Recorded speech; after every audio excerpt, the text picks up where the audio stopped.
So a warm welcome to everyone. My name is Andrea Wynn, and I'm the founder and the leader of Buddhist Project Sunshine, which is a grassroots independent healing initiative that was started by myself in February of 2017 for the Shambhala Buddhist community and people who were forced to leave the community. And through the work of both our Phase 1 report, which exposed widespread sexualized violence in the Shambhala community, and then our Phase 2 report, where we exposed sexualized violence by the leader, Sakyong Mibam Rinpoche. We have been as well offering this discussion group for people to be able to process everything that's been going on. And we've been very fortunate that Lama Tsultrim has joined us in the discussion group and also has offered to lead this Buddhist Project Sunshine discussion community Feeding Your Demons live session. So she has said that there will be some time for explanation and discussion, as well as trying the Feeding Your Demons process. And so I would just like to say a few words to introduce Lama Tsultrim for those who may not already know her. So Lama Tsultrim is an author, internationally known Buddhist teacher, and the founder and resident Lama of Tara Mandala Retreat Center. She is the author of Women of Wisdom, a national and the national bestseller, Feeding Your Demons, Ancient Wisdom for Resolving Inner Conflict, which is now translated into 20 languages. And now she is traveling madly, promoting her new book, Wisdom Rising, Journey into the Mandala of the Empowered Feminine. So she was born in New England to an academic family. Lama Tsultrim traveled to India in her late teens, and in 1970, at the age of 22, was ordained as a Tibetan Buddhist nun by His Holiness the 16th Karmapa. After 4 years living as a nun in the Himalayan region, she returned her monastic vows, married, and raised a family of 3 children, and now has 6 thriving grandchildren. She has a master's degree in Buddhist studies and women's studies from Antioch University. Her writings and her teachings come from her sublime Tibetan lamas, as well as her experience as a Western woman and mother. She is known for her ability to translate the wisdom of the ancient Tibetan Buddhist tradition into clear teachings that are relatable and relevant to Western audiences. Lama Tsultrim continues to guide Tara Mandala as the resident Lama, as well as thousands of students around the world.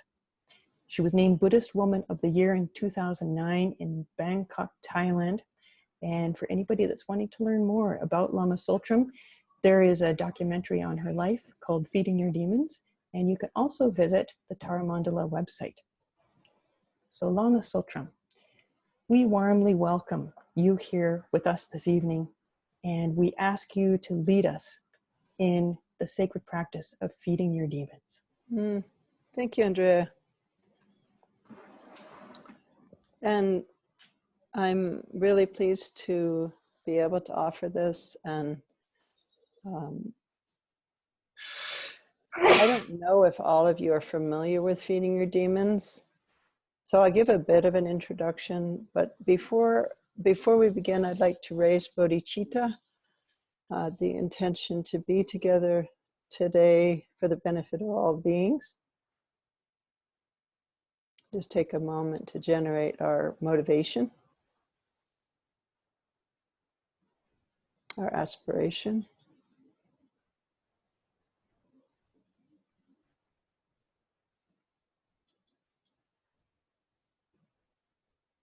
Thank you. And thank you, Andrea, for your work and the others that have been supporting you. And this group, I've been privy to read some of the discussion online and have been touched by the respectfulness of what people have said to each other and the sense of mutual exploration and openness to being with each other. So I'm bringing this to you today in that spirit. So the teaching of feeding your demons comes from the teachings of Machik Lapdran, who was an 11th century Tibetan woman teacher. And she's known for the practice of Chut, as many of you probably know. And so this teaching that Machik taught really was quite unusual, even within the Tibetan context, because it suggested that rather than trying to protect ourselves from that which assails us, whether it's internal or external, we should instead invite it in and find out what it needs and feed it to complete satisfaction. So essentially the difference in the general paradigm to this one is feeding, not fighting. And so she taught in the 11th century. I'm here now in this 21st century. And I met the Chut practice in 1973 through my teacher in India named Abu Rinpoche, who was a grandson of Shakyamuni, who was a great yogi. And I practiced traditional Chut for many years. And then when I began to teach it in the 80s, I realized that for Westerners, this notion of demons could easily become sort of like Buddhist theory, like the Maras, and very theoretical. And also the practice itself is done with a bell and a drum, and it's done in Tibetan. And so it could be just kind of like a foreign ornament that people would put on. And that it was important that people find a direct personal relationship with their demons, and myself included. And so when I began to teach, I developed this 5-step process that we'll do together. And as a sort of support for teaching this Tibetan practice, so that people would have a feeling of what it meant to work with our own demons. And so I could give more theoretical background, but I don't think that's really what's needed. I think it's needed to actually do the practice, have the experience of it, and then maybe have some time for questions. There is a talk that I gave at Naropa, I don't remember how long ago, but I think Andrea may have posted that link. I gave it at the Radical Compassion conference, and that gives more background, and I tell more stories and so on about Machik Lapdran and some other stories that sort of illustrate this principle of feeding your demons, but I don't really feel like I need to do that today. But if you're interested, you can find it. The other thing that I want to tell you before we begin that's news is that a study has been done by the University of California with 2 neuroscientists. One is Eve Ekman, the daughter of Paul Ekman, who did the very early studies on emotions. And the other, Philippe Golden, who started the Search Inside Yourself program at Google. And they have done a clinical study on feeding your demons. It was just done this spring. They're still crunching the data. But I just met with Eve in California when I was there, and she said the results are astounding, how much this is benefiting people who are all I guess you could say diagnosed as having either depression, anxiety, or addiction issues, or all 3.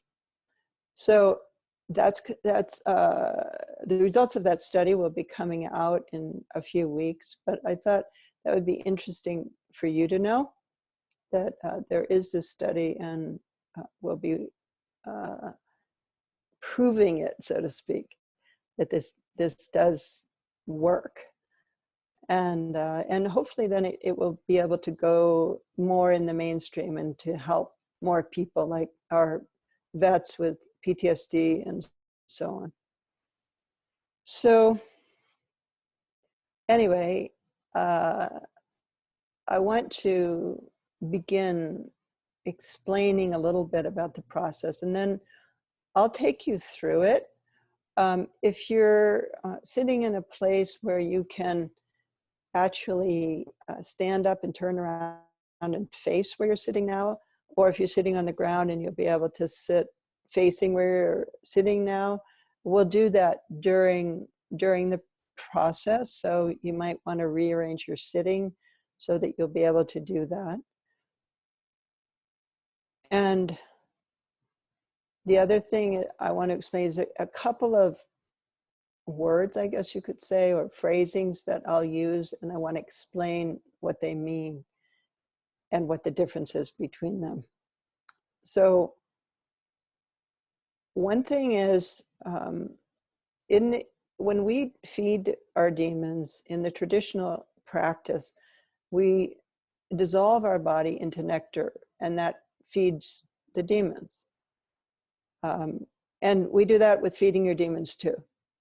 But if somebody has a kind of trauma that causes them to dissociate from their body, which means essentially that you sometimes can't remember what happened, or you can't feel your body, then I suggest that when we come to that part of the practice, you don't dissolve your body, you keep it, and you magically manifest the infinite supply of nectar that others will be developing while they dissolve their bodies.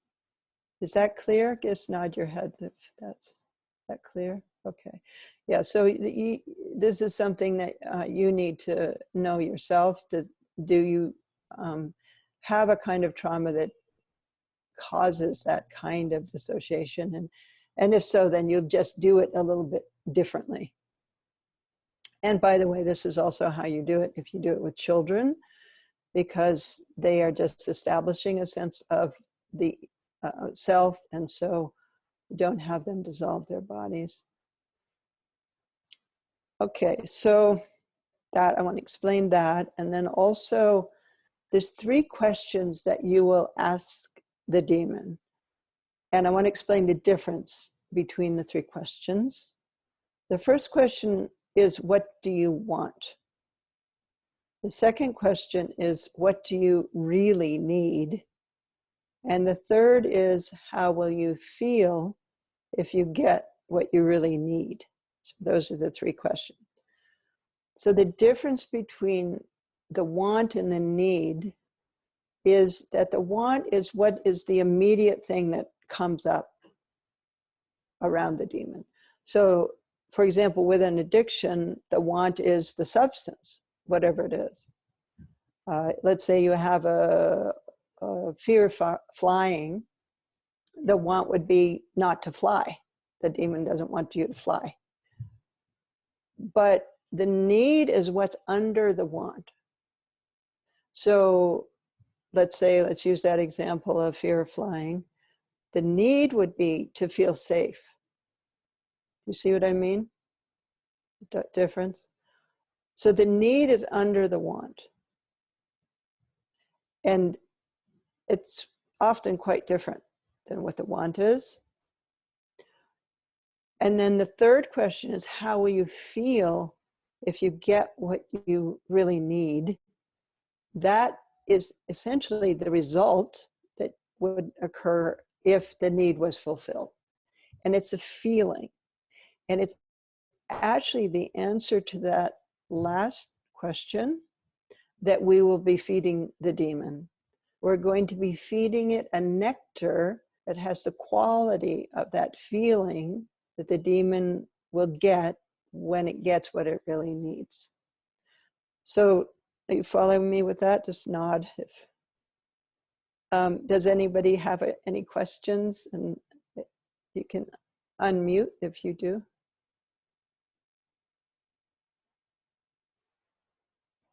Okay, seems like everybody understands the difference there. Sorry, I have a question. Okay. I didn't understand what you said about the posture. At the beginning, you said that we have to arrange our position. Yeah. Okay. Yeah. Thank you. So during the process, we will become the demon. We'll be ourselves, and then we'll become the demon and also the ally. And so when we become the demon or the ally, we'll move from our current seat, or if you're using a chair, you can just stand up in front of your chair and face the seat where you're sitting now. And then you become them. And Okay. you'll look at your normal self from the demon's point of view. Thank you. Okay. Anyone else have any questions so far?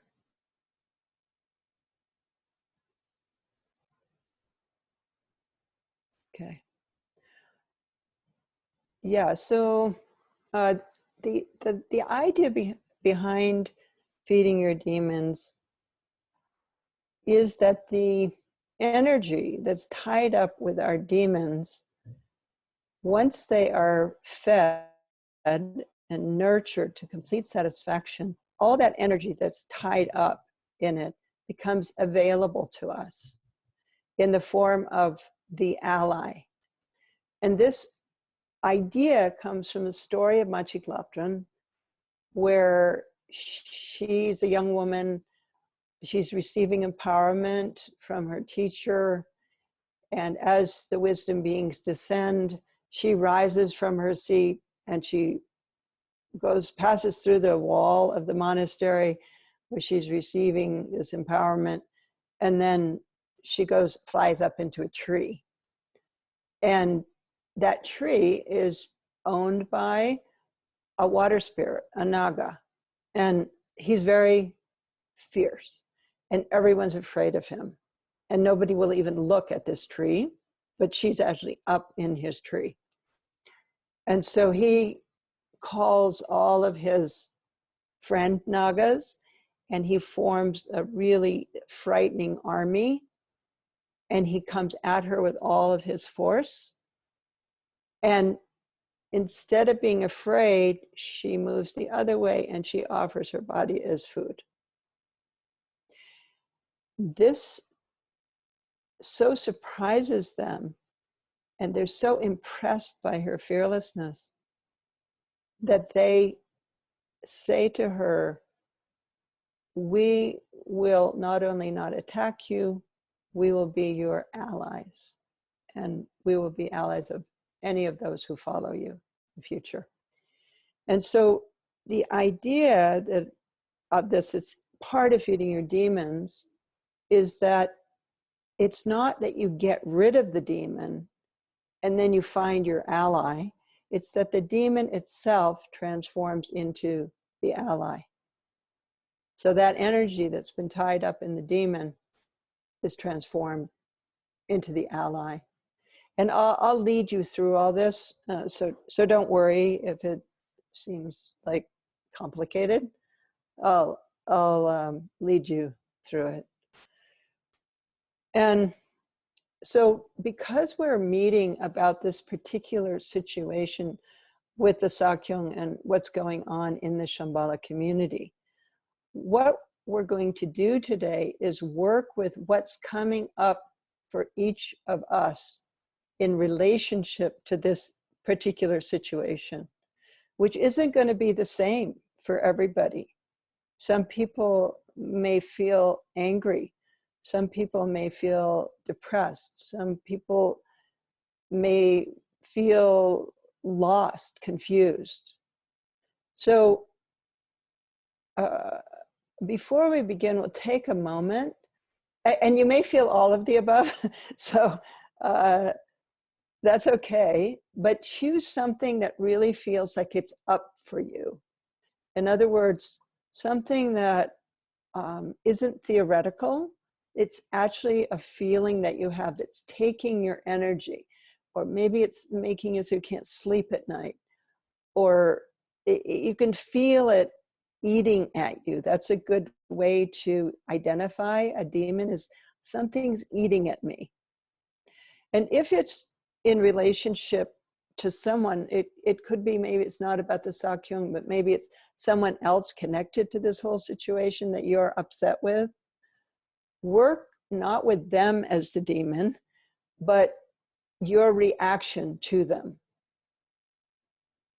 Is that clear? Yeah. So if it's and if it's about the Sakyong, you're not going to work with him. You're going to work with your reaction to him or to this situation. Clear? Yeah. Thank you. And so I think that's all I need to say before we begin. Think about if what you're going to work with causes you to dissociate from your body, which means that you get kind of spacey, and then don't dissolve your body if that happens.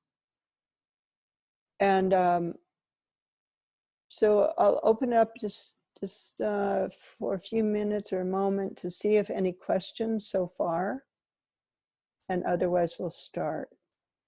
And so what's the process, Andrea, when somebody has a question? Should they unmute and just ask it? Do they raise their hand, or?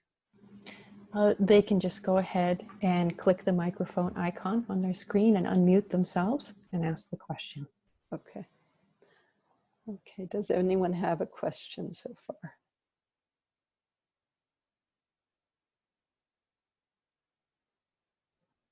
Okay.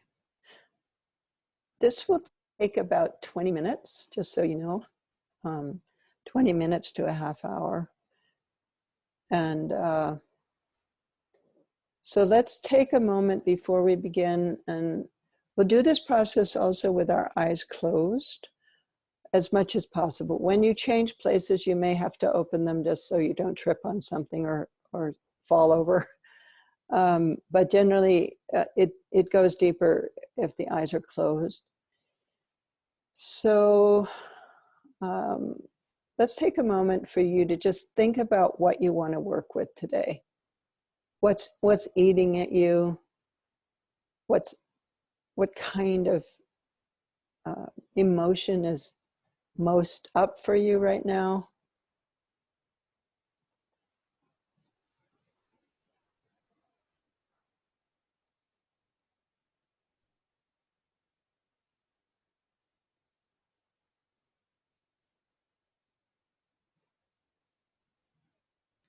And you don't have to worry about finding the ultimate demon or the ultimate emotion, because you can do this again afterwards. So just choose something that actually feels alive for you, and that there's some juice in it, that you know it's actual something that you're feeling.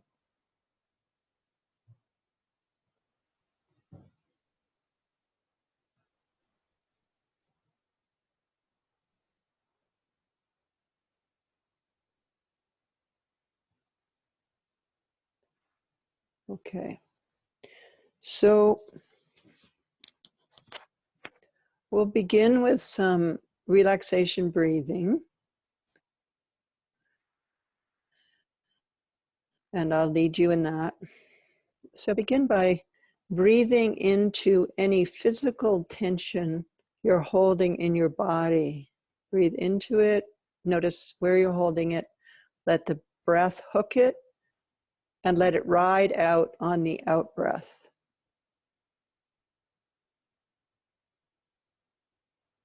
Physical tension. Where are you holding that in your body? Breathe into it.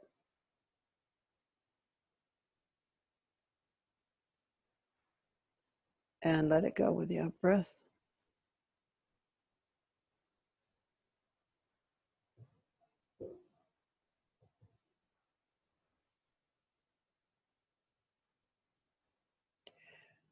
And now notice any emotional tension that you're holding.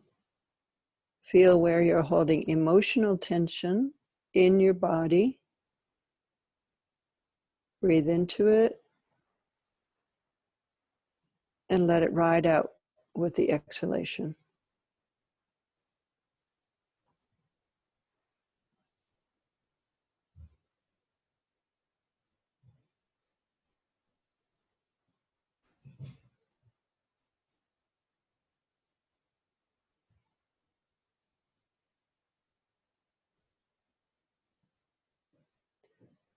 And now notice any mental tension that you're holding, any thoughts or worries or concepts that you're holding. Notice where you're holding mental tension in your body.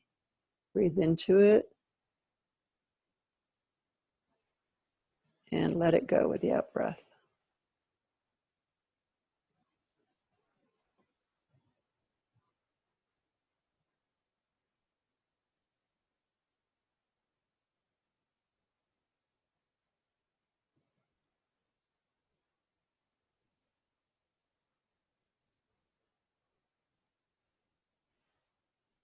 And now we'll take a moment to generate our motivation for this particular practice, generating the thought to do it for the benefit of ourselves and all beings.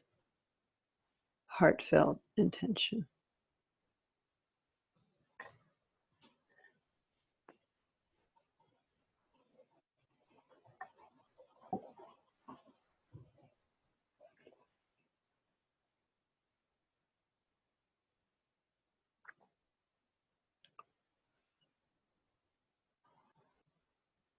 Now we'll begin with the first step.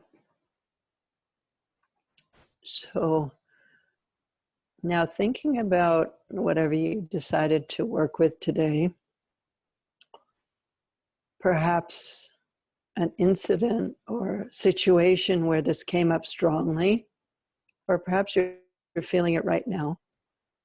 Think about it, and as you're thinking about it, scan your body and notice where in your body you hold this most strongly. Where do you hold it most strongly in your body?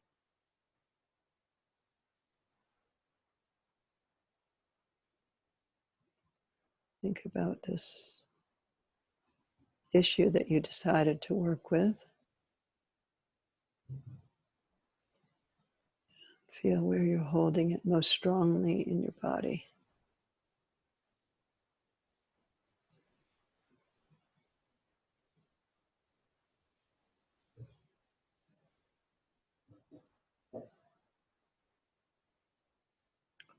Bring your attention to that part of your body.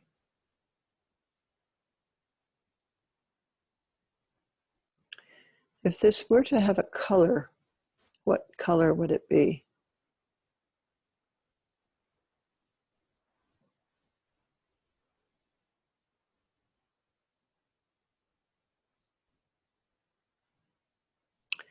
What shape does it take in your body?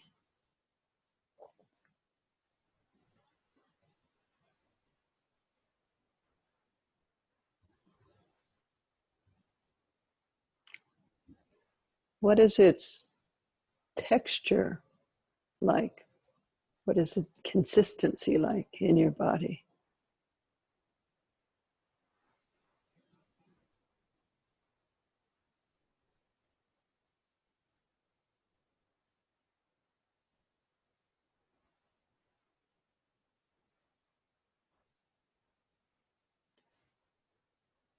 And what temperature is it? What is its temperature like?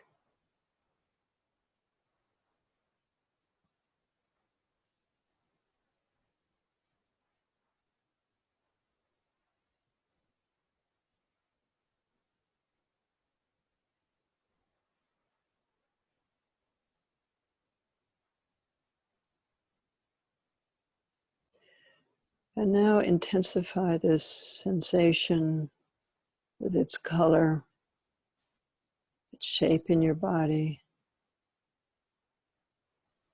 its texture, and its temperature. Bring your full attention to that place in your body.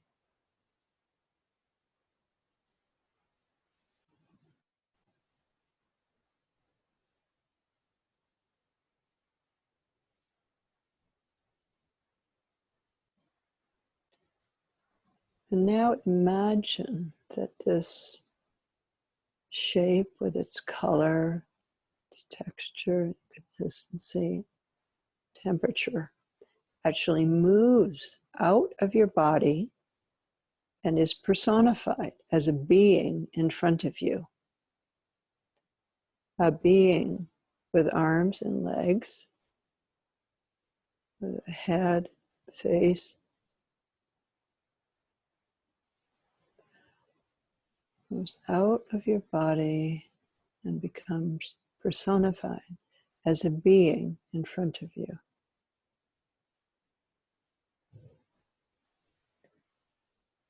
And nod your head when you see it.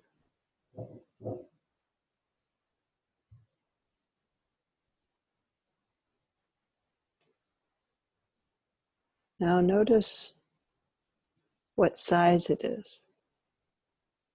How big is it?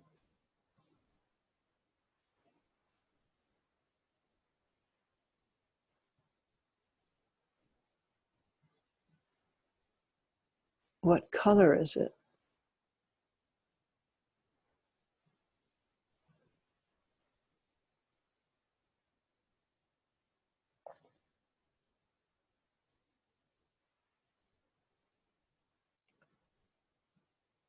What's the surface of its body like?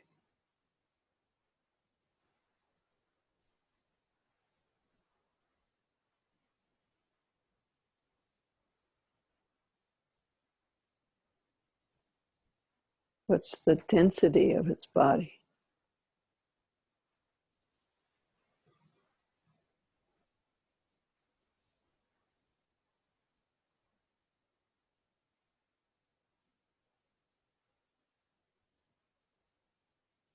What's the look in its eyes? The look in its eyes.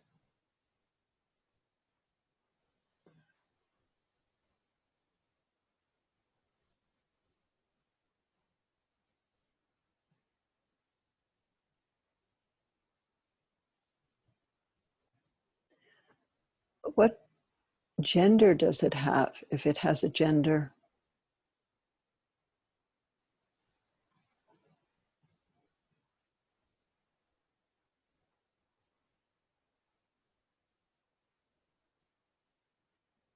What is its character like? What is its personality like?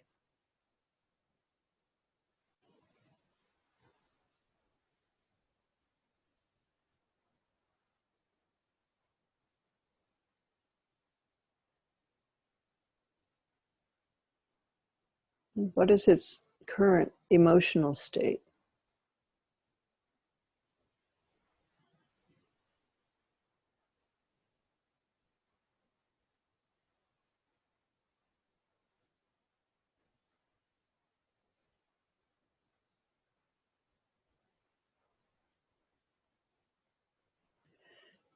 And now notice something about it that you didn't see before.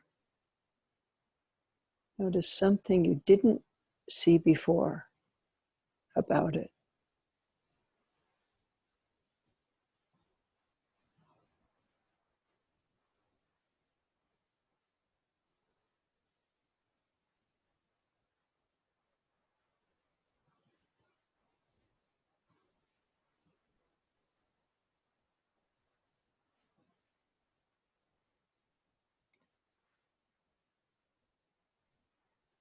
Now we're going to ask it the 3 questions. I'll give you the questions one at a time. And then if you want to ask them out loud, you can, or you can just ask them silently to direct them to the demon. First question is, what do you want? What do you want?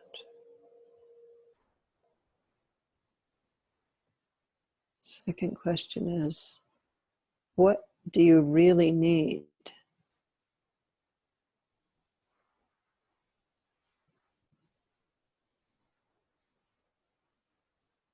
And how will you feel if you get what you really need?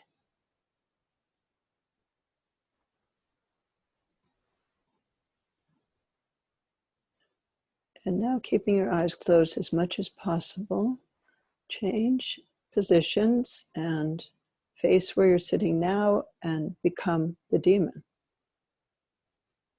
Stand up, turn around.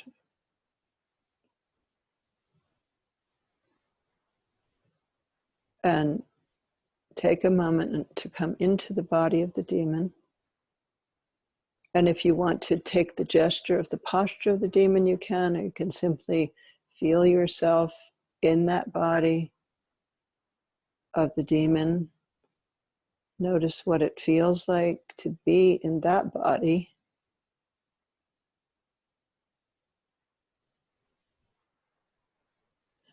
And notice what your ordinary self looks like from the demon's point of view. What does your ordinary self look like from the demon's point of view?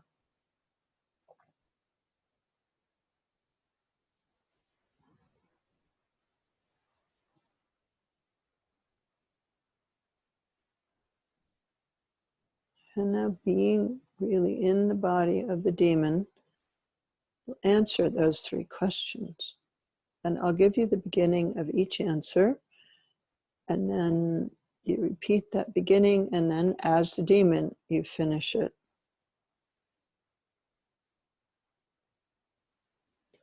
What I want is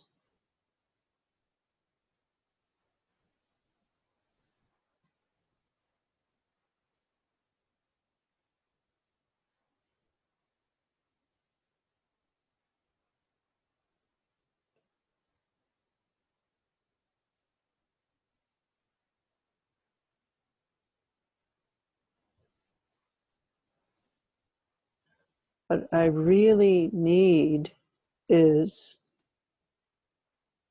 what I really need is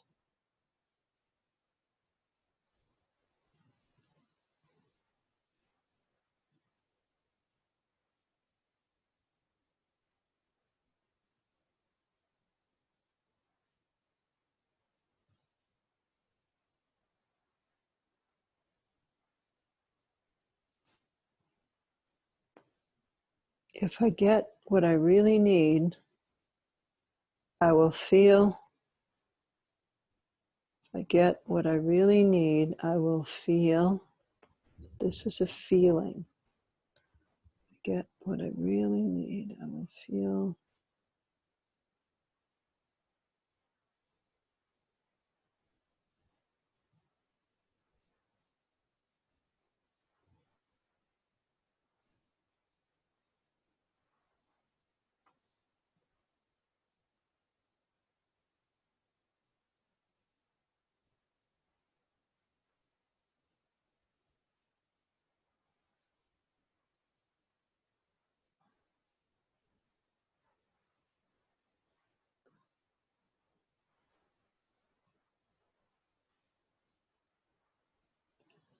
Now come back to your original seat, keeping your eyes closed as much as possible. And come back into your own body and see the demon in front of you again.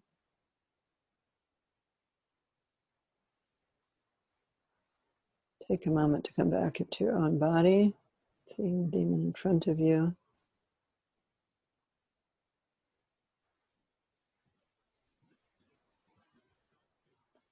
Seeing it clearly in front of you.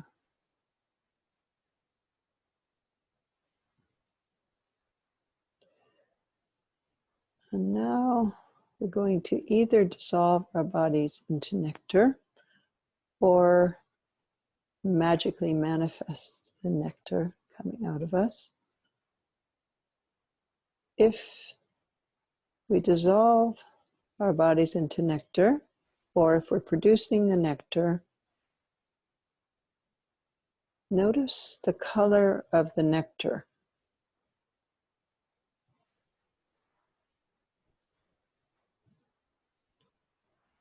And this nectar has the quality of the feeling the demon will have when it gets what it really needs. The nectar has that, the quality of that feeling. the demon will have when it gets what it really needs.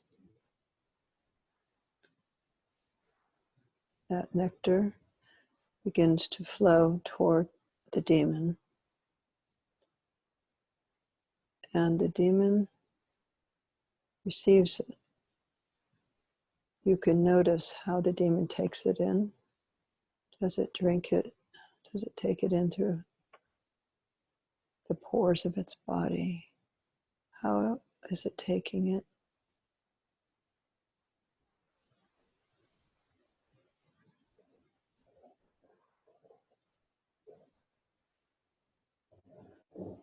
There's an infinite quantity of nectar,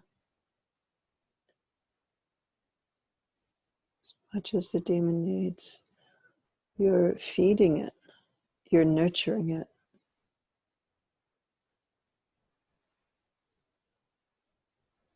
And it has the quality of that feeling.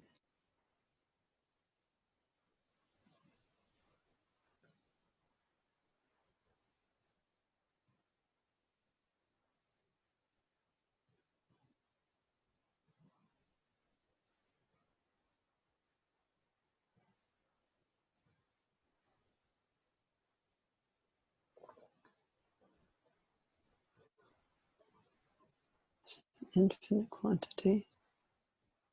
Demons taking it in, being fed by it, being nurtured.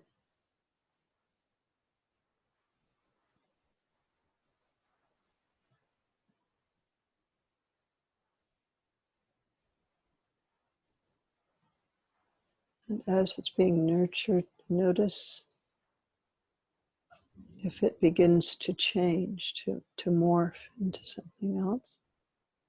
Just notice what happens as it's being fed gradually to complete satisfaction. Notice what happens.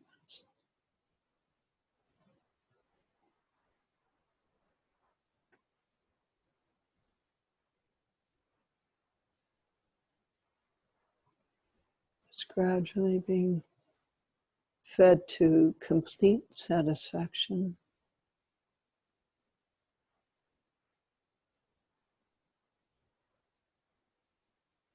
Not just a little bit satisfied, but completely satisfied.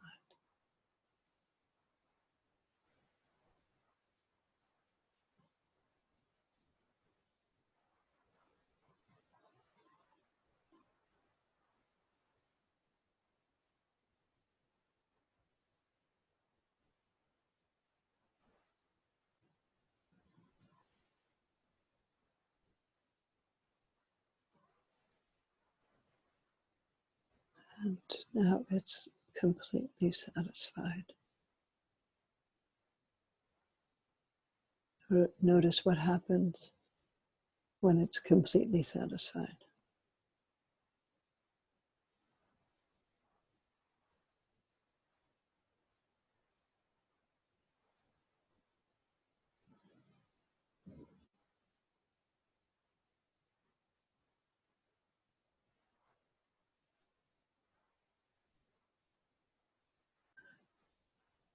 Now, with the demon completely satisfied, notice if there is a being that remains there.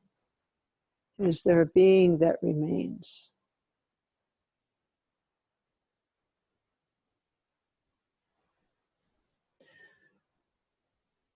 If there is, ask this being if it's the ally.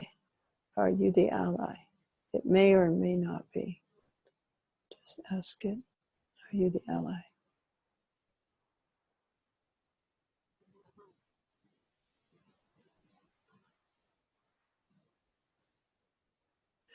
If it says yes, we'll work with that.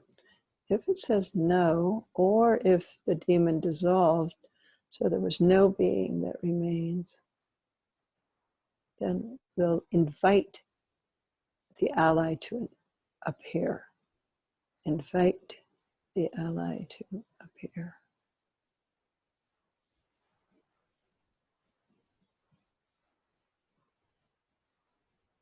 If either there was no being that remained, or if the ally said, if the being that remained said it wasn't the ally, invite the ally to appear.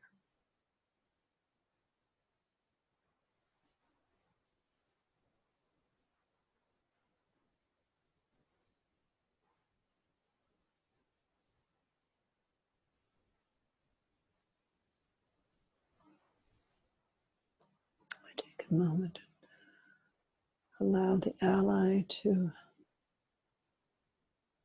fully manifest.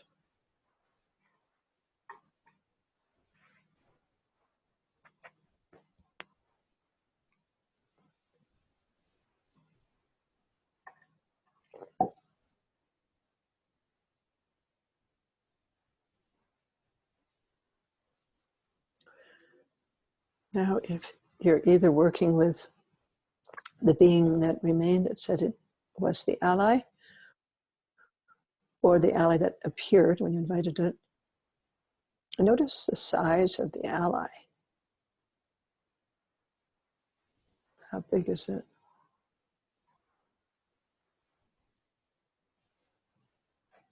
Does the ally have a gender?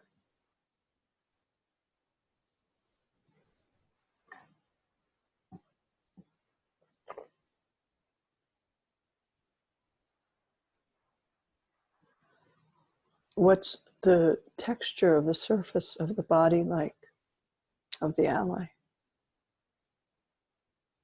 Its clothes or just the surface of its body, what's that like?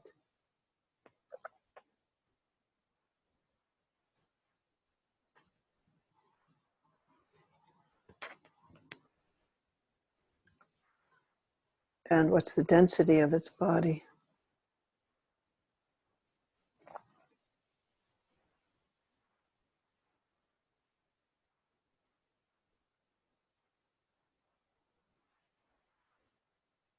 And what's the look in the ally's eyes?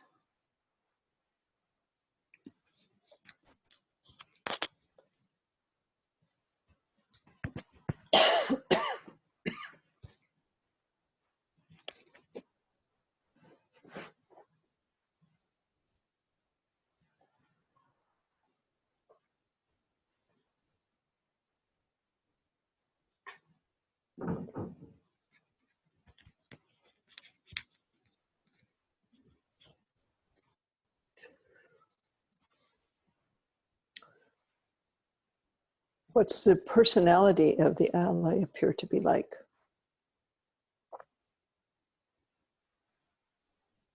Its character.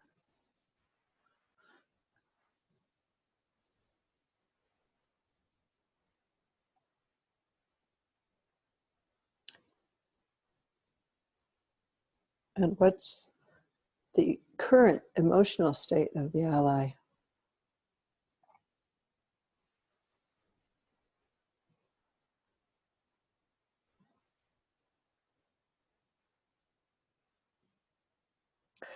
And now notice something about the ally that you didn't see before.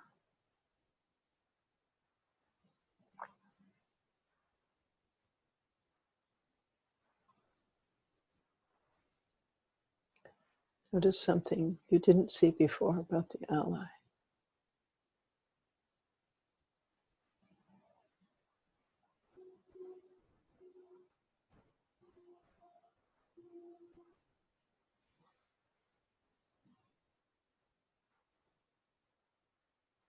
And now we're going to ask the ally some questions. I'll give them to you one at a time, and then you ask the ally. How will you help me?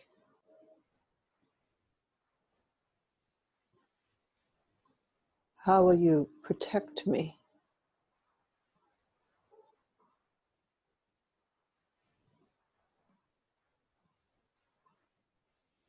What is your pledge to me?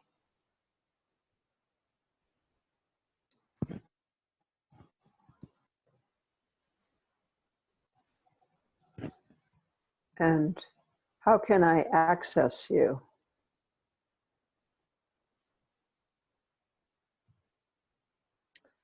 And now change places again and become the ally. Take a moment to come into the body of the ally. And if you like, you can take the gesture, make a gesture of the ally, or simply settle into feeling what it's like to be in that body, to be in the ally's body.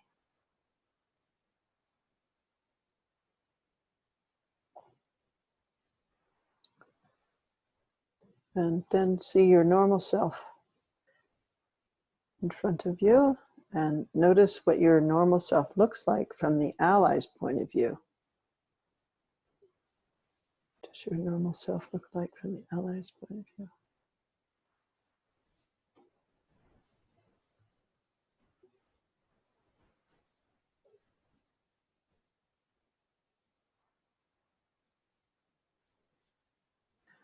I will answer those questions as the ally. I'll give you the beginning of each answer. Repeat that. You can either do it out loud or silently answer the question.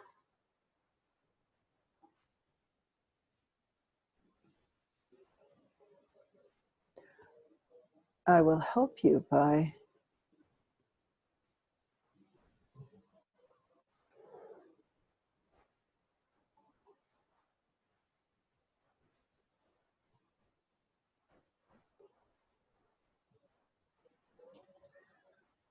I will protect you by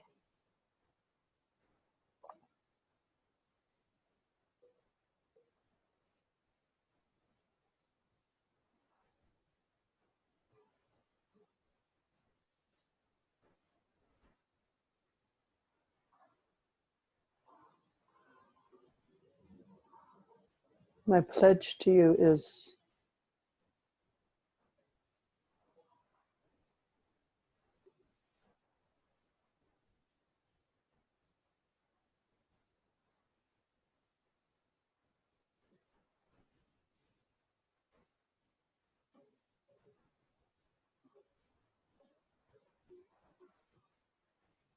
you can access me by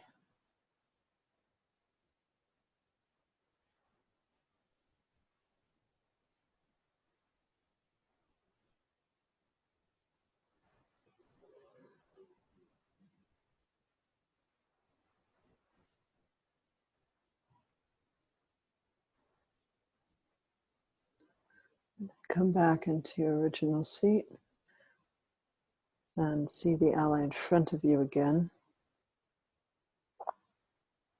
Keeping your eyes closed as much as possible. Settle into your own body and see the ally in front of you. And notice the energy coming out of the eyes of the ally toward you and out of the whole body of the ally, and allow yourself to take that in, to really feel the support of the ally in a very physical way, and to feel it in your body, with the presence of the ally.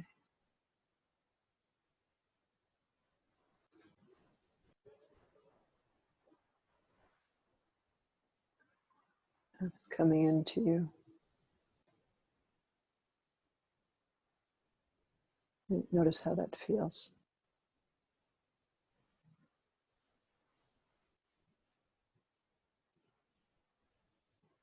And now the ally dissolves into light. Notice the color of the light.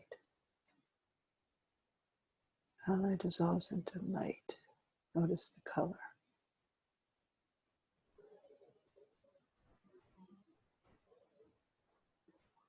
And now that light dissolves into your body. And as it does, it's as though that luminosity bathes all the cells in your body with that color, that light. And it goes all the way down to your feet, toes, and to your arms and fingers, the trunk of your body, your head. Your whole body is bathed in luminosity.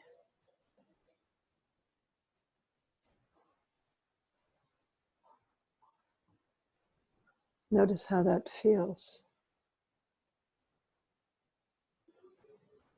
in a way that you'll be able to remember it. Notice how it feels. How that light bathing all the cells of your body.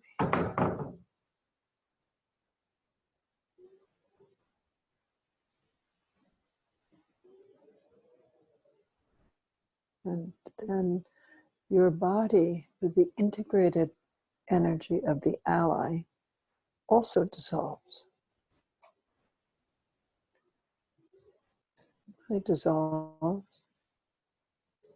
And then rest in what's ever present after the dissolution.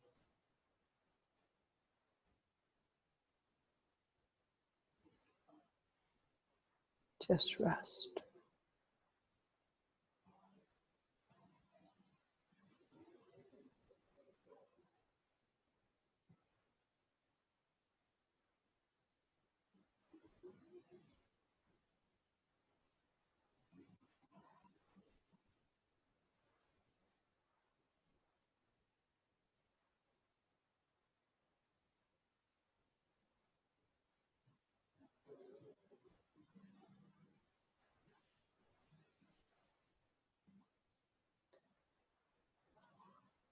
And then come back into your body and recall the energy of the ally in your body. Remember that.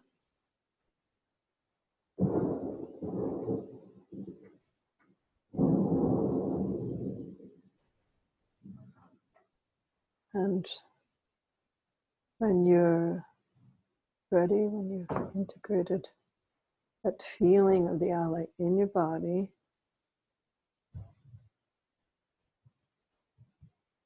gradually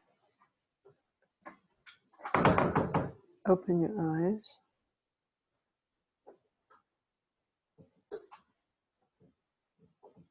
and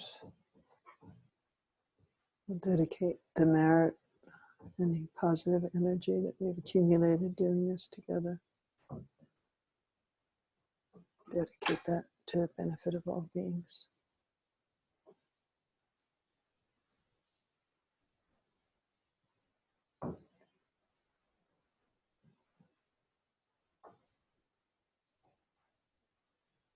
So as we come back together out of this process and keep the feeling of the ally in your body. Stabilize that feeling in a way that you will be able to recall it later.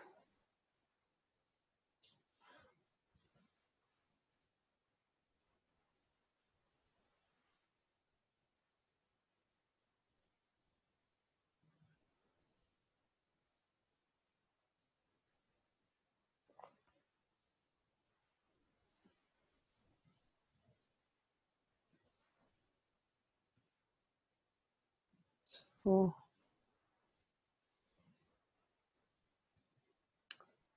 this is the process of feeding your demons, feeding a demon, 5 steps process.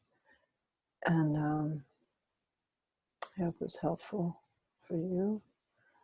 And I'm happy to answer any questions that you might have. And I guess the process is just to unmute yourself. And I think that's in the lower left-hand side of your screen. And I'll do my best to answer your questions, or if you want to make any comments, you're welcome.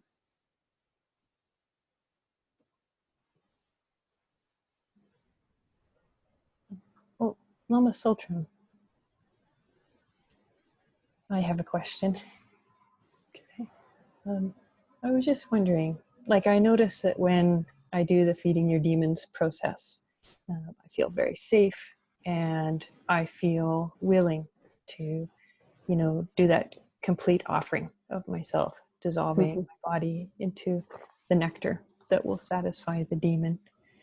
And I just wonder if you could say anything about, like if there's any difference, like when we're operating in the world, like, you know, growing up Buddhist, you know, I was socialized to, you know, always give of myself to others. You know, there was this image of this bodhisattva who, you know, the mother tiger that was going to die of hunger, too weak to even eat him. So like he cut his, I think, throat so that this tiger could eat his body and to live.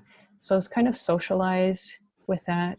And I have found that it has not served me well as a woman in this world. So I'm just wondering if you could speak about the difference of, you know, when we're working with our own mind and the demons within ourselves. Is there any difference to how we relate with the outside world, or is it just a more advanced practice that only Magic Lobdrin would really be able to work with the external demons? Wondering what you Mhm. would say about that. Yeah, I do think it's different. Here we're really working essentially with ourselves. We're working with parts of ourselves, and we're allowing those parts of ourselves to speak first, to answer those questions, and then we're taking care of those parts of ourselves through feeding the demon. I've got a really intense thunderstorm going on here. So actually, I think it's hail. Anyway, in the world, we have to be careful, as you know, about that, and have boundaries, have healthy boundaries. Of course, we want to be as generous as we can um, in in various situations, and there's people that take advantage of that kind of thing, and so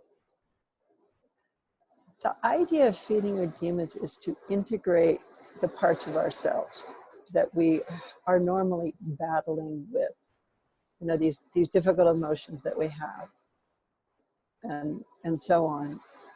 In the world, it's different.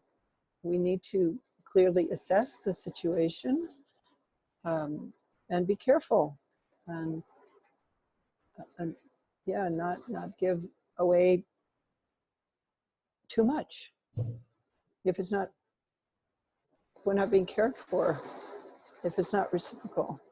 Also, I think, you know, we can do these things. Also, let's say the generation of compassion for all beings. Yes, but we also have to have boundaries and be clear when it's not a healthy situation to give to.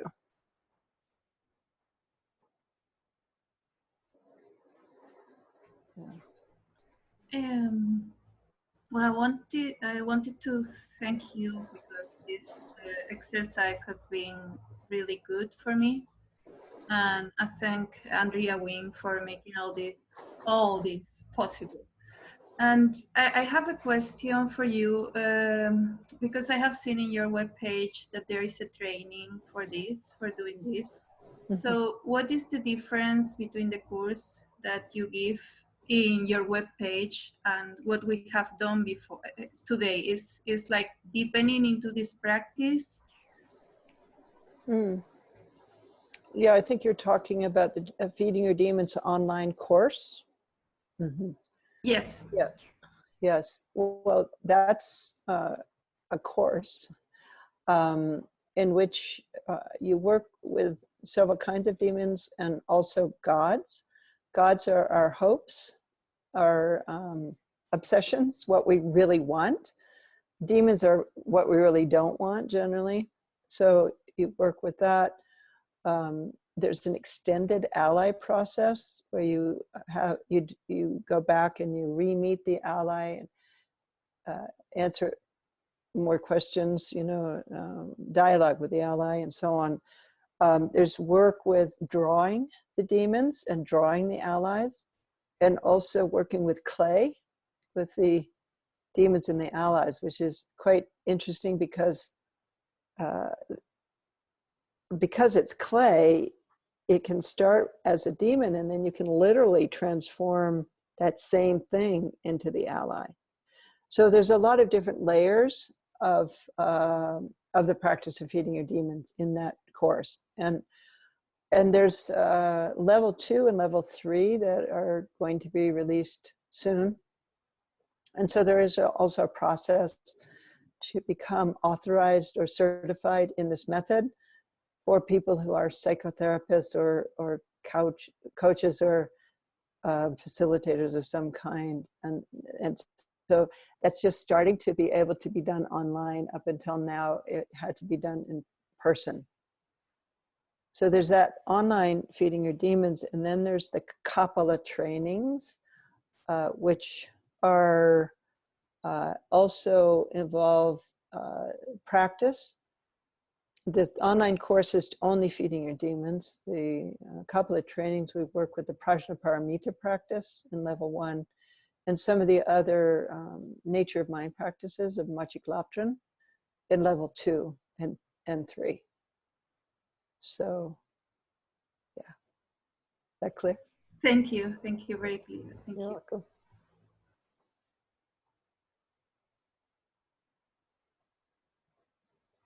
Hello, Lama Saltram. This is Tinette DeVoe in Halifax, in Toronto. Hey, Tinette. Hi, how are you? I'm new to this practice of feeding the demons, and one thing I noticed as I was doing it is in the beginning, I was able to kind of imagine the demon as the feeling that I was reacting to. But then at some point, that demon transformed back into the person that was generating The problematic person. those feelings for me. Yeah. And then, by the end of it, I had transformed, this person into an ally. But, I could sort of imagine encountering this person the next time and all of a sudden expecting that person to transform into this cuddly, fuzzy little ally that we had at the end, So anyway, I'm sure it has to do with, taking time to practice more, but it's very slippery, I find, trying to hold just with that. Yeah. Well, a couple of things I could say to that is, one is, it is a practice. So, yeah. And it really involves you staying present throughout the process. And so if we kind of slip out into, discursive thought, it could go to the person or it goes somewhere else. Sure. And especially if it's really charged with this person right now, the natural thing is to sort of start thinking about memories or, conceptualize somehow about that person. So one of the things in feeding your demons that you probably noticed is there's an emphasis continually on the body, feeling what it's like to be in the body of the demon, or to coming back to your own body and so on. So that should help with that tendency to conceptualize or to get distracted too. Because if we keep coming back to the body, it's not a concept. We immediately go into feeling. And so that's what I would suggest if you had that issue, is to stay in the body, whether it's the body of the demon or the body of the ally or your own body. The other thing that I would say is, I'm doing it for a group of people here. And so my timing may not be right for everybody. Maybe it wasn't enough time for everyone to feed the demon to complete satisfaction, or maybe it wasn't enough time to see the demon in front of you or whatever. But when you do this by yourself or with a partner, and it's a wonderful practice to do with a partner, and there's a whole script and way to do it with a partner, then what we do is we nod each time. Like if I'd only been doing it with one time, with one person, let's say I've been doing it with Andrea, when she is seeing the demon in front of her the first time, I'd say, nod when you see the demon. And then I would know, oh, okay, she's there. And then I would get her to describe it. And so all along the whole process, there's this indication of where people are through them nodding, which I can't do with so many people. But that may have been also part of something that happened to you, was maybe the timing wasn't quite right for you.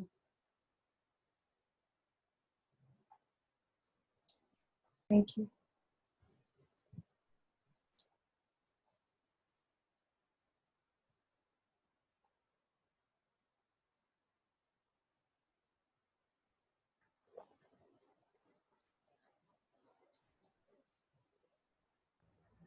Sorry, I have another question. Can we do this practice by ourselves now that we have the training?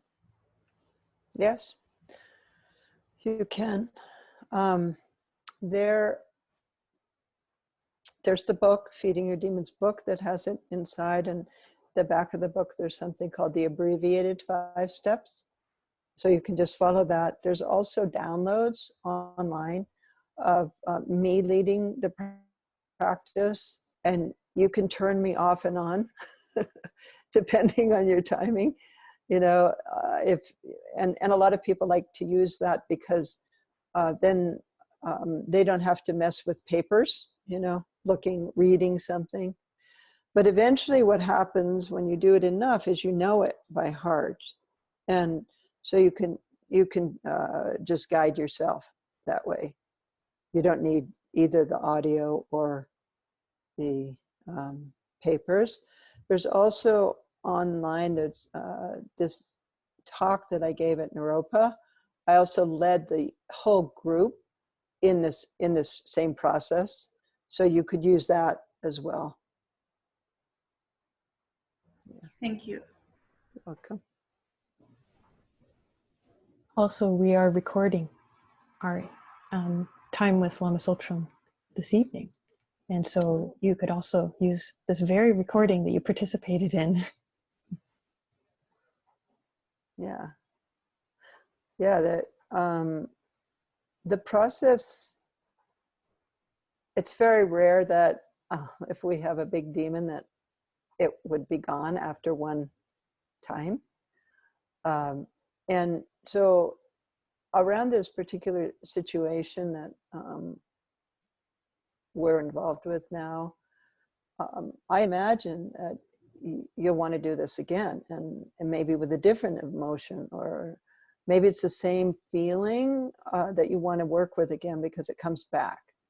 So if that happens, if you decide to work with it, let's say the same anger or fear or whatever, don't think that it's going to be in the same part of your body as it was this time, or that it is going to look the same, or it's going to need the same thing. Each time, do it afresh, like you're doing it for the first time. Because especially if you work with something over time, it will evolve, it will change. And if you just always see it in the same part of your body and then it looks the same, you're not allowing for that change to happen. Do you see what I mean? Yeah.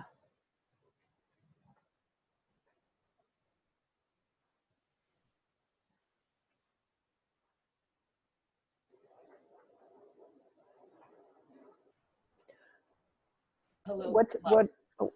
Did somebody have a question? I do. Can you hear me? Yes. Okay. I'm Grace. Hi. I was thinking just now, wondering whether is it possible to get an overwhelm, and what if that happens? What do you do? Mm-hmm. You mean like the demon is so big It just feels, Or you go to locate something and it just kind of, you get flooded. Yeah. Yeah. What I've seen working with this now, I've been teaching it for over 20 years now, is that because you're going to very quickly move into the position of being the demon, right? You don't need to worry about that. You just keep going in the process. If, for example, you locate it in your body and it's like, whoa, this is huge. Just keep going, see it in front of you, ask it the questions, and then you'll become it. And then you're not going to be afraid of it anymore because you are it. Great. And so that's what I encourage people to do. Just keep going. And sometimes it'll appear and you'll start crying, or, different things will happen, but just keep going, not rushing, stay with it, but know that these things are more dangerous when we're repressing them and fighting against them. They have more strength too. And this is really a part of ourselves that's there already. It's not like we're creating something new. It's there. And so we're allowing this part of ourselves a voice, even if it's really scary. The more we're repressing it, often the stronger it gets. And so by letting ourselves meet it, talk to it, let it express itself, and then feeding it, that part of our psyche can be integrated and can relax and actually be the ally for Great, us. thank you. That's wonderful. Thank you. There are people, psychotherapists, licensed psychotherapists who are certified in feeding your demons. And they're listed on our website, taramandala.org, which I guess Andrea can put that up. And so if you feel like you really have a big situation that you don't want to try to confront yourself and you want support, I really encourage you to work with one of those therapists with Feeding Your Demons. They're psychotherapists, so they're trained in general, but they're also trained in this method. So then you have the sort of safety of that support and container of a professional. That's what I suggest if something big is coming up and somebody's really hesitating to kind of let it out of the bag. You can kind of feel it's big. Then get some good support, professional help. Yeah. It's so nice to meet you all. Sort of meet you all. Yeah. It is really special for us to be able to come together, since we've been relating in the discussion group, in this text-only way. And because you offered this session, you've added not only the sacred practice for us to work with these powerful emotions in a very different and much more feminine way, but you've also opened up this opportunity for us to get together on a Zoom call, be able to see one another and be so much more present with each other, and a new dimension. So you've given many gifts. Well, that's not really my gift. That's your gift, Andrea. Well, I only provided the Zoom link, but you provided the inspiration for this family gathering. Yeah, I'm really, really happy to do it because I've been involved with the Vajrayana since I was 19.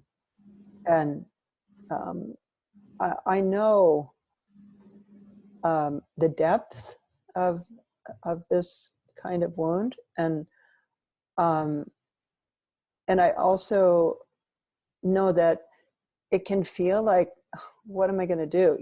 Just talk to people about it, and then of course people have different views or ideas of what you should be doing or thinking or whatever.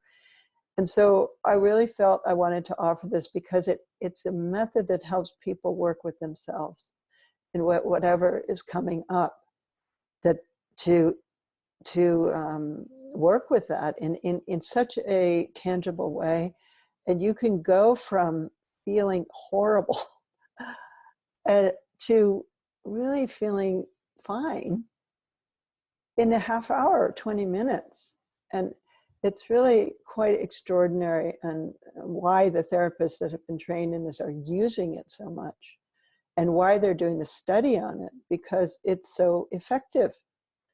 And it's also really, you know, as practitioners, it's part of our tradition. You know, this is really the base of Majig's teachings, but in an accessible format that I guess you could say it's Majig's teachings in modern clothes or something like that.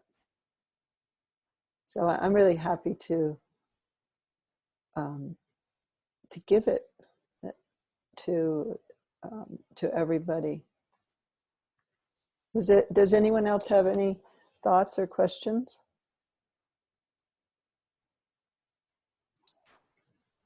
I'll ask one more question. Is this a practice one only does when there's turmoil? I mean, is it something you pull out of your toolbox when things aren't going well?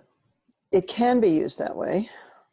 I suggest people use it when they're not in turmoil also, especially if you have some deep-seated demon that, you know, like your core demon or something like that. If you work on it when it's not kind of up for you, then you can also get to deeper levels of it.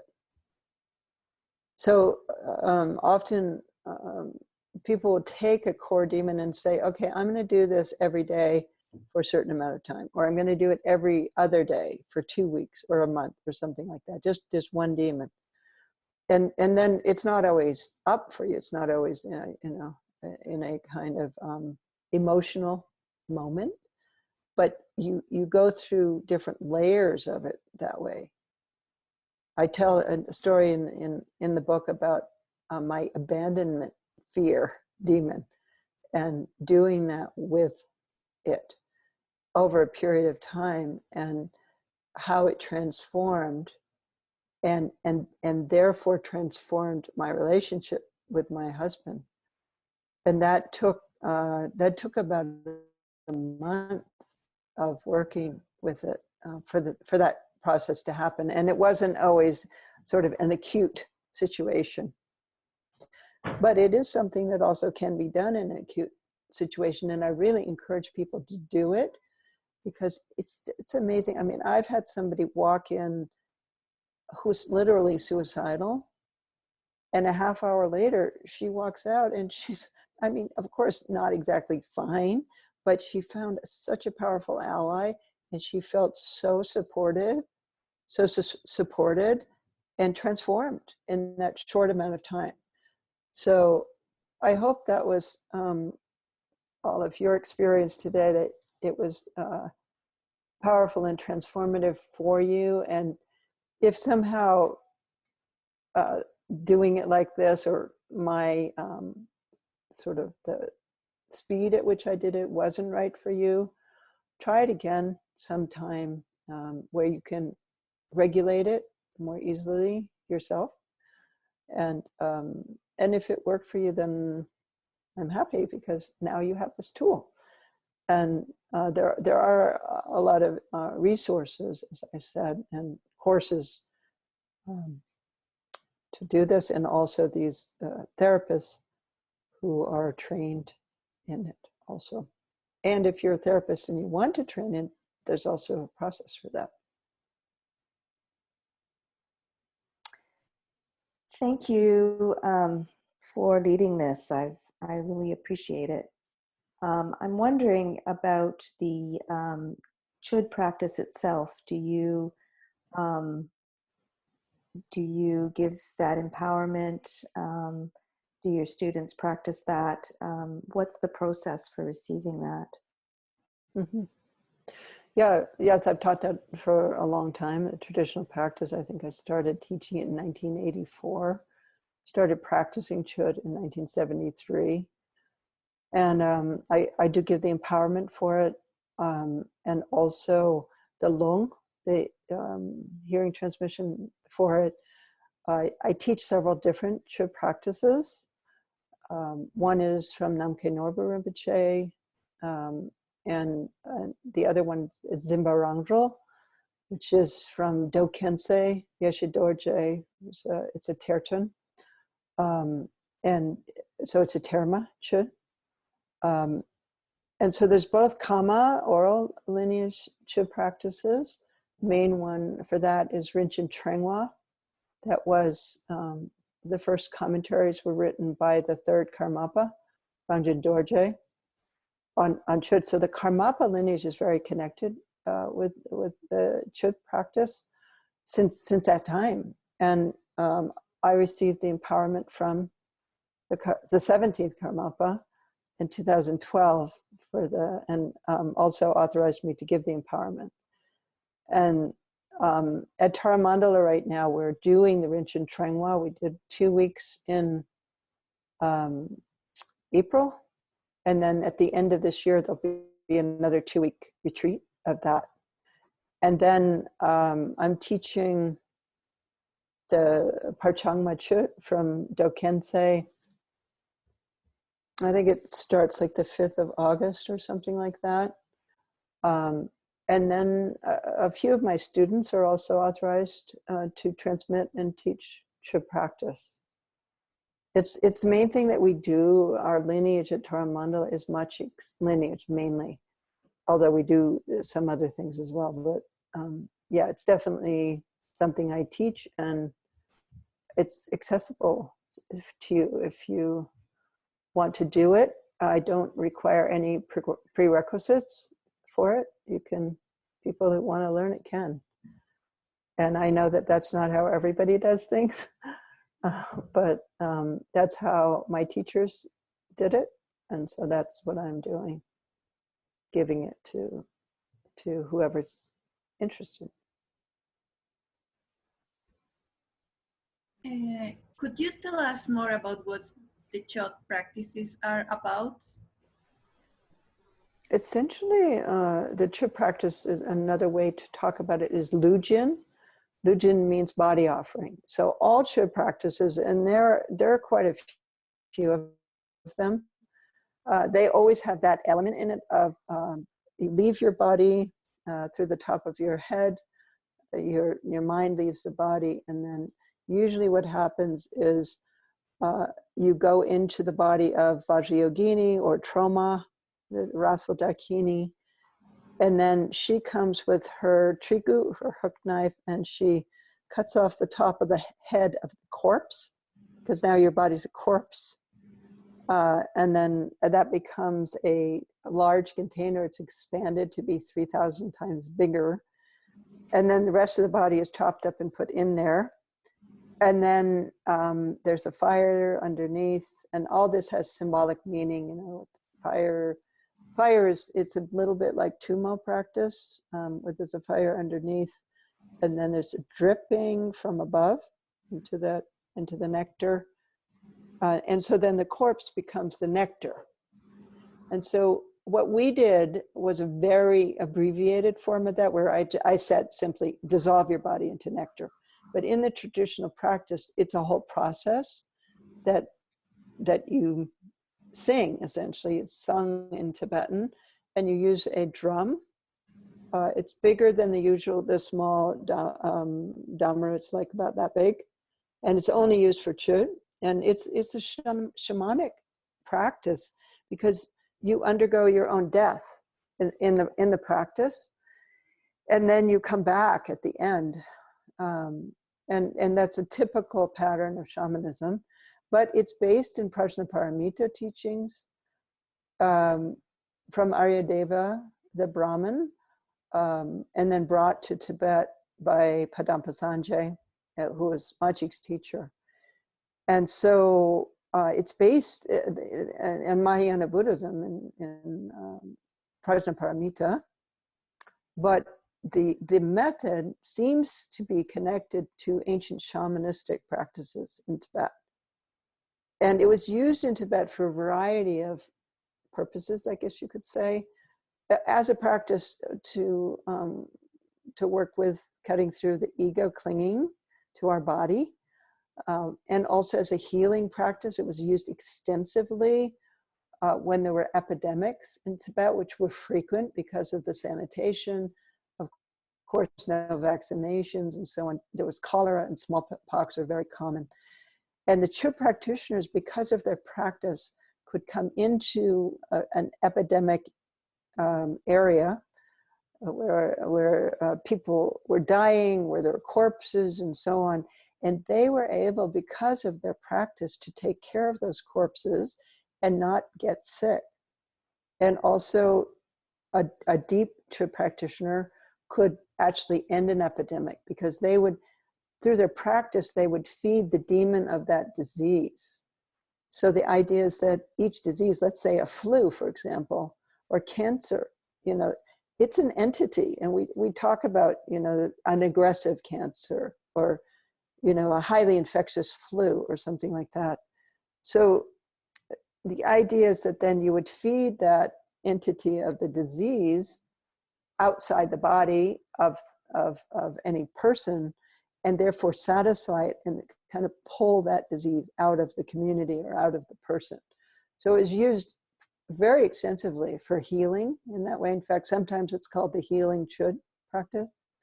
And then it was also used for exorcism, and you know, in houses that were haunted, and then the ghosts, those beings, would be fed to complete satisfaction.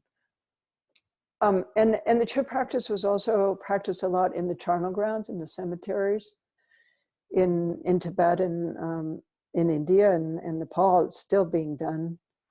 And so part of the idea is you go literally to places that scare you. And I've actually done this pilgrimage in India and Nepal and Sikkim, of going to the charnel grounds and sleeping there in really scary places where the fear is really, you know, there is something to be afraid of. And it's very interesting. Of course, you don't put yourself really in harm's way, you know, like, but you should be frightened. And then you work with the fear, and you offer your body. And so it's a pretty extensive lineage, and it was one of the 8 great chariots of Tibet. It's called the Shije Duknyal, which means pacification of suffering, Chöd lineage. But then it largely kind of died out and was absorbed into Gelugpa, into Kagyu, into Nyingma and Sakya. And so as an individual lineage that's separate, it has largely disappeared. But there's myself and some other lamas are working to reestablish it. And so that's kind of my job description right now, is to do that. Wow, thank you. That sounds amazing to me. I mean, I will be around. Thank you. Okay, good. Where are you? Where are you calling I from? live in Toronto, Canada, but I am from Spain. Uh-huh. So people are from all over the world here that are, I think that we had like some people from Germany who were here at the very beginning, but then had to go to bed because it was right. midnight. Yeah. But there's some people from Europe that said that they would very much like to watch the recording. Uh-huh. And I teach in Germany too, quite a bit. And in Europe, I'll be there for 3 months this fall. Okay. I'm sure they'll be delighted to hear that. Yes, we are. So I think our time is up, right? Yes, it is. Yeah. I would really like to extend a really heartfelt thank you to you, Lama Tsultrim. You know, we're in such a profound time of history. And you are playing this active role of helping to birth something that is so needed right now. And I mean, basically, having a midwife makes all the difference. So I'd really like to thank you for the very many ways that you're helping this birth to come through, helping all of us. I've been seeing People have been saying things in the chat on the side, and they've been talking about how powerful this evening has been, Oh, how transformative. So I want you to know that you've connected with us in a powerful way, and that that you have really helped us so much. mhm. I would like to invite the people in the discussion group. We have the Feeding Your Demons channel. So I would like to invite you to give the practice a try on your own. And you can post your experience, and we can discuss it over these coming days in the discussion group. So it's an invitation to work with this practice and to bring it into discussion further in the discussion group. Also, I'm going Friday, I'm going to Shambhala Mountain Center to teach. I was already scheduled to do that, and I'm taking some people with me, some people authorized in Feeding Your Demons, and we're going to offer it to the staff there. And I may possibly do something, but a lot of the staff is coming to my retreat, Wisdom Rising retreat there too. But if any of you know people there, then let them know that this resource is coming this weekend, and I hope we can be helpful there. I really recognize how difficult this is. Well, thank you so much for coming and doing this with us, Lama Tsultrim. And may your continued activities be richly blessed by the Dakini. And yours too, Andrea. Well, you need lots of support, and sending that to you. Thank you. And we all are. Thank you. All right. Well, good night. Good night, everyone. Good night. Bye.